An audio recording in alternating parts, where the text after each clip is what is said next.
Okay, so this is part two because I got cut off and I was talking about how we pass down our trauma to our children and also what we should be doing to repair the damage that we've caused through passing down our trauma. Acknowledgement and validation are key. So let's say you do something in the moment that was hurtful. Come back in the moment and rectify that situation through apologizing and saying, taking ownership. If you should not have done something, then it's nothing to come back and say, I'm so sorry, I should not have done that. Period. Not, I shouldn't have done that, but that's what I learned. No, that's what narcissists do. They shift the responsibility onto something else that happened.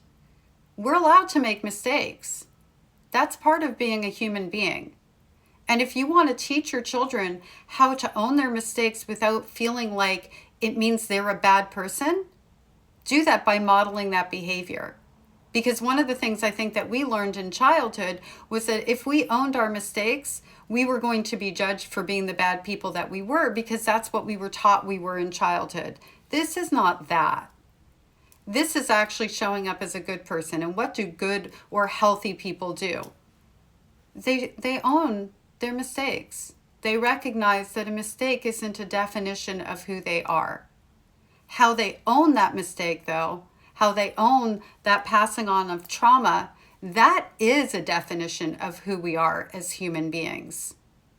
I had a conversation with my eldest daughter not that long ago, and I was a bit harsh on her, and it was a little bit about her love life without disclosing too much. And I was like, I went into Mama Bear, and I didn't really see her. I was coming from that bubble wrap point of view. And I hung up on FaceTime with her, and then I thought about her face and what I said and how I said it. And I wasn't mean or anything, but I wasn't what she needed me to show up as. There's ways that we can communicate that are always better, right? So I picked up FaceTime and I said, I'm so sorry I did that way. I didn't mean to come across that way. That wasn't okay. I'm so sorry. And she's like, Mom, I love you. I know you just want the best for me. And no, it didn't feel great, but I get where it's coming from. A few weeks go by.